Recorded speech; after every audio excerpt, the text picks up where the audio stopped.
Hello students, welcome to DCM classes. आज अपन projectile motion के प्रॉब्लम्स देखते हैं कि इनको कैसे सॉल्व करते हैं। सबसे पहले उनसे रिलेटेड कॉन्सेप्ट सीख लेते हैं कि प्रोजेक्टाइल मोशन में अपन कैसे कैसे सॉल्व करते हैं, कैसे अपन रेंज निकालते हैं। पहले आपको दिखा देता हूँ कि प्रोजेक्टाइल मोशन एक्चुअली होता क्या है। प्रोजेक्टाइल मोशन को जिस तरह का मोशन होता है कि जिसमें एक बॉल को प्रोजेक्ट करते हैं अपन, बॉल को या किसी भी चीज को, ये अलग अलग चीजों पे आप देखोगे।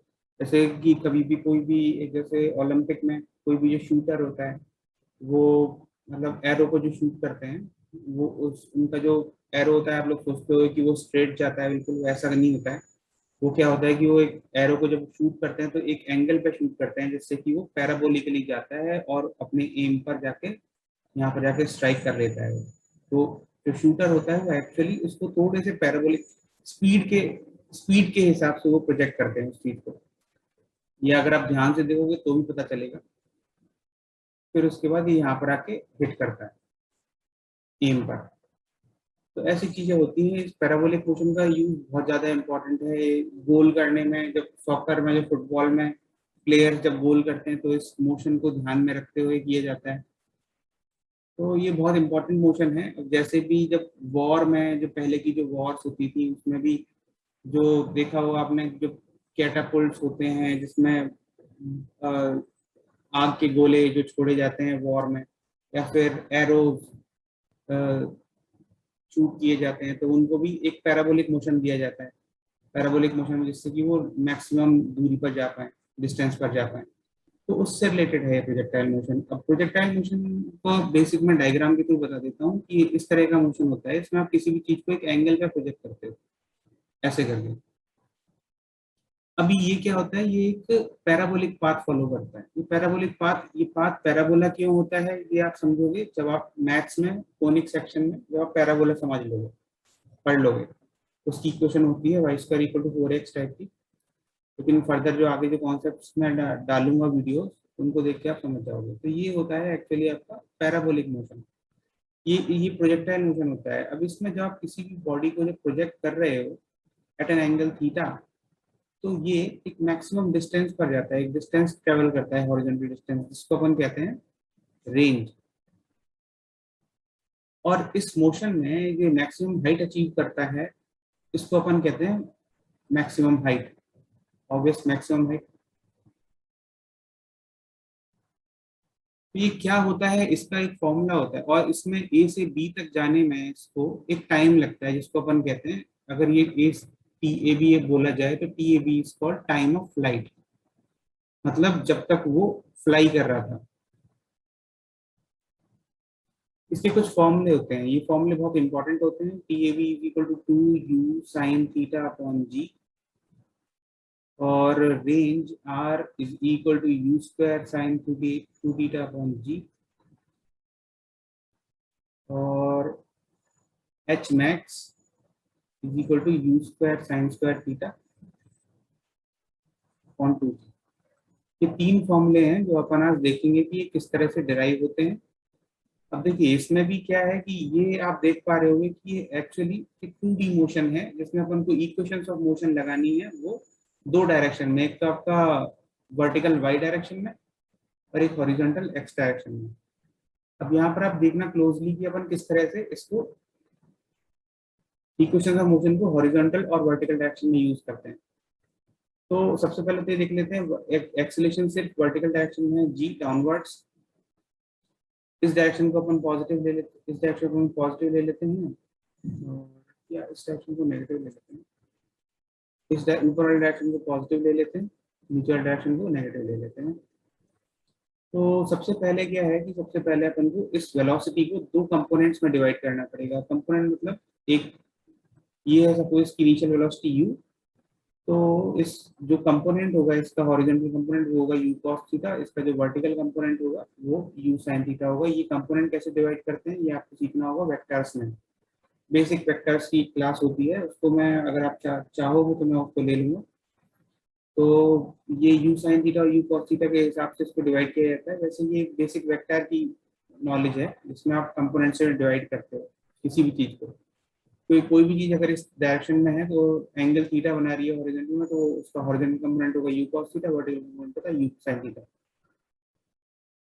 तो हॉरिजॉन्टल डायरेक्शन में in X direction, Y direction में यूज कर लेते हैं, वो ज्यादा कन्वीनियंट है। Y direction, in Y direction initial velocity u is equal to u sine theta, और इस पॉइंट पे जो मैक्सिमम हाइट वाला पॉइंट होगा, इस पॉइंट पर सिर्फ वर्टिकल वेलोसिटी जीरो होगी। क्यों? क्योंकि अगर वर्टिकल वेलोसिटी जीरो नहीं होगी तो इसका मतलब फिर वो उसको और ऊपर जाना चाहिए। जब वर्टिकल वेलोसिटी जीरो होगी तभी तो वो यहाँ से आके फिर नीचे आना चालू कर देगा। तो vertical velocity zero at point C. तो मैं ए सी डायरेक्शन में लगा रहा हूँ, ए से सी के पाथ में लगा रहा हूँ इक्वेशन ऑफ मोशन। तो दिस इज ओके।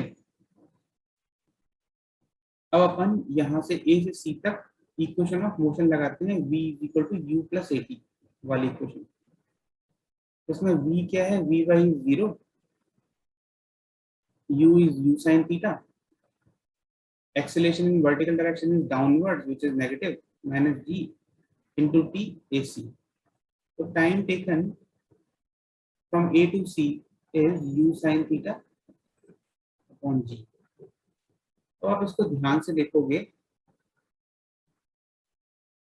कि ये वाला जो पाथ है ए सी और सी बी दोनों सिमिलर है। तो जो time taken by the particle to move from A to C will be same as time taken by the particle to move from C to B, क्योंकि दोनों पाथ सेम है, बिल्कुल उसी की तरह, वर्टिकल प्रोजेक्शन की तरह। तो इसका मतलब जो टाइम टेकन है to move from A C, T A C will be equal to T C B. तो इसका मतलब अगर मैं इस टाइम को डबल कर देता हूँ, time taken from A to B is double of T A C, तो मेरे पास मेरा आंसर आ जाएगा टाइम ऑफ फ्लाइट का। तो this will be equal to 2u sin theta upon g. तो इसका मतलब time of flight A B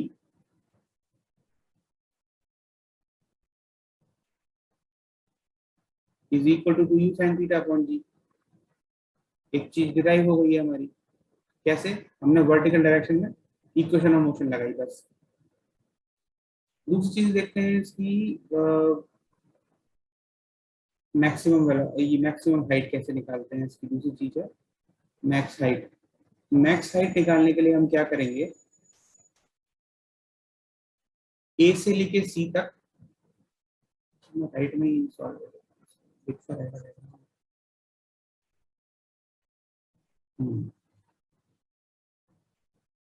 max height निकालने के लिए हम क्या करेंगे, ए से लेके सी तक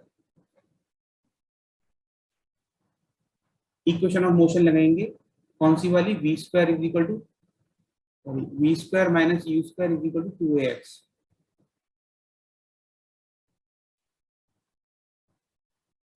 अब यहाँ पे V Y zero, this will be zero, u is u sin theta, this will be u square sin square theta, acceleration is downward negative minus 2g into h, displacement is 8 a से b ऊपर, a से b displacement is h max vertical direction में। तो आप लोग बोलोगे कि sir displacement तो a से c तक ये वाला है, लेकिन ये ध्यान रखिए कि मैं एक्चुअली इस चीज को सिर्फ वर्टिकल डायरेक्शन में लगा रहा हूँ, वर्टिकल डायरेक्शन में, दिस डायरेक्शन में जब जिस डायरेक्शन में लगा रहा हूँ वही वाला डिस्प्लेसमेंट काउंट किया जाता है। तो U square sine square theta upon 2g will be equal to H max. तो सेकेंड डेरिवेशन भी प्रूव हो गई है, बस मैंने सिर्फ वर्टिकल डायरेक्शन में एक इक्वेशन ऑफ मोशन को यूज किया है। अब देखते हैं थर्ड, ये रेंज कैसे निकालते हैं। रेंज निकालने के लिए मैं एक्स डायरेक्शन में, इन एक्स डायरेक्शन में इक्वेशन ऑफ मोशन अप्लाई करूंगा। कौन सी, x is equal to U T plus half A T square.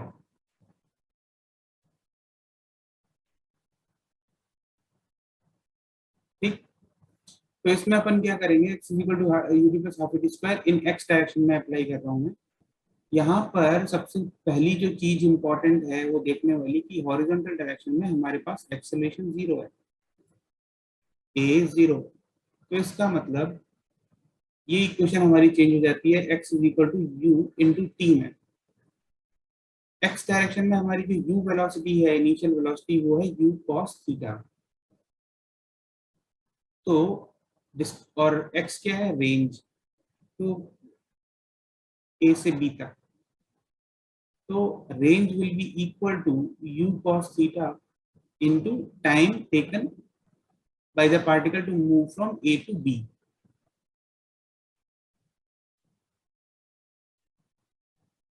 तो उसके केस में ये टाइम ये भी अपन निकाल चुके हैं, which is time of flight. तो u cos theta into 2u sin theta upon g, this will be equal to u square into 2 sin theta cos theta upon g, meaning range is equal to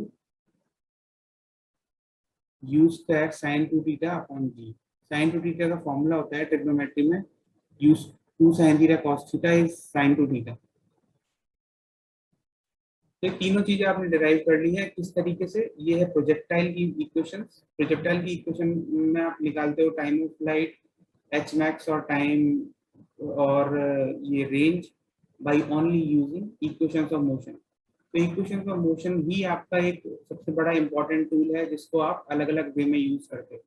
जिसमें यहाँ पर तो यहाँ पर आप क्या सीख चुके हो, तो वर्टिकल प्रोजेक्शन में कि अपन वाई डायरेक्शन में इक्वेशन ऑफ मोशन कैसे यूज करते हैं, पिछले वीडियो में जो मैंने बताया आपको। यहाँ पर प्रोजेक्टाइल मोशन में आप प्रोजेक्टाइल मोशन में जो रेंज, टाइम ऑफ फ्लाइट और ये एच मैक्स निकालते हो, कैसे निकालते हो, by using equation of motion in both X direction and Y direction. अभी जेई एडवांस के लिए, सीबीएसई और जेई मेन के लिए नहीं होता है, जेई एडवांस के लिए एक और टाइप के प्रॉब्लम आते हैं, वो होते हैं projection on an incline plane. तो इसके लिए भी प्रोजेक्शन ऑन इंक्लाइन प्लेन, इसके लिए मैं एक अलग वीडियो बनाऊंगा जिसमें एक्चुअली बस, लेकिन अगर आप चाहो तो आप खुद ही सॉल्व कर सकते हो इसको। इसमें बस आपको करना क्या होगा कि ये वेलोसिटी से आपने प्रोजेक्ट किया है, तो जो भी आप वेलोसिटी और एक्सेलरेशन लोगे उसको आपको इस प्लेन में और इस प्लेन में, प्लेन के परपेंडिकुलर में डिवाइड करके उसी हिसाब से दो प्लेन में, मतलब दो डायरेक्शन में, एक तो इस एक्स डायरेक्शन में, इस वाई डायरेक्शन में अपनी इक्वेशन ऑफ मोशन लगा दो, आपकी प्रॉब्लम ये सॉल्व हो जाएगी। तो ये नेक्स्ट वीडियो में आएगा आपका motion in on an incline plane.